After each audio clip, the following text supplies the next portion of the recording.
innocently. That's why I gave you that job in the first place. Ha!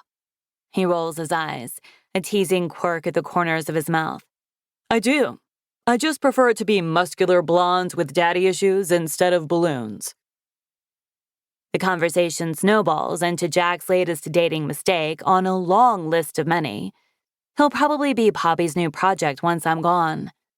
I swallow the lump in my throat, trying not to focus on how much I'm going to miss them.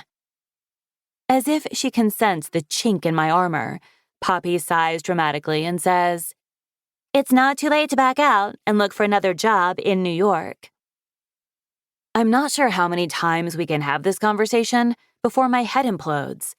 2 more times, tops. Maybe.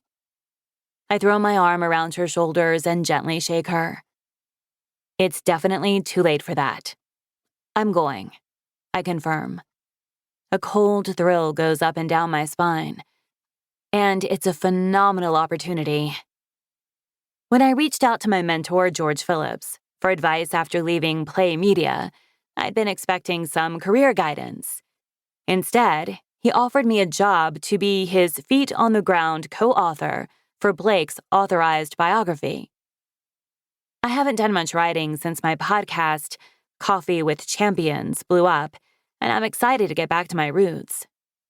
After what happened, the thought of podcasting, or even being in a recording room, makes my body flood with panic.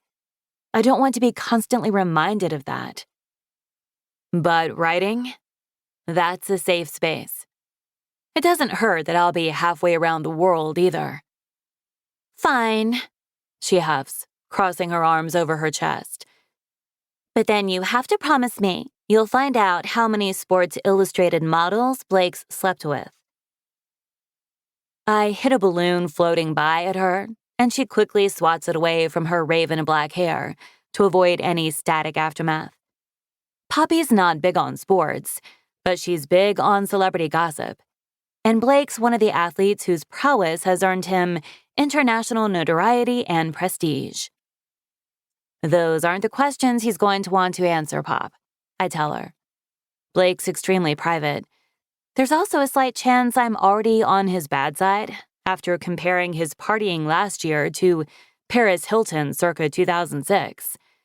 I don't think asking the McAllister driver his body count is going to earn me any brownie points. You're no fun.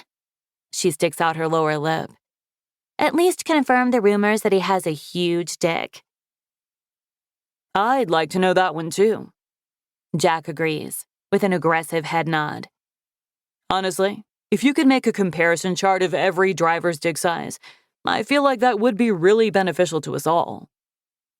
Resting my face in my hands, I let out a groan. Can I please have a drink before either one of you says dick again? A wicked grin spreads across Poppy's lips as she leads me into the kitchen. She's created a menu of drinks and snacks with Formula One themed names.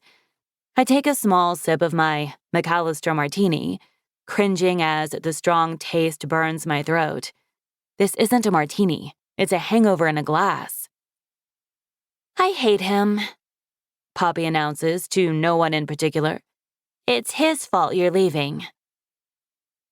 She says it so casually that it takes me a moment to realize who she's talking about. Connor Brixton. She refuses to call him by his name. I wish she wouldn't refer to him at all. Adios, au revoir, and arrivederci, motherfucker. I left Play Media of my own accord, I remind her. Digging my fingernails into my palms, I shrug my shoulders. I didn't have much of a choice, but at the end of the day, I quit. They didn't make me leave. Can we not talk about this? Ella, come on, you left. Poppy, Jack warns, cutting her off. We're supposed to be having fun, and clearly Ella doesn't want to discuss it. I shoot him a grateful look, but he and Poppy are staring each other down like parents in a bitter custody battle. Now would be a great time to snack on some pit stop popcorn or crash test chips, but they're on the other side of the counter. You're right. Sorry.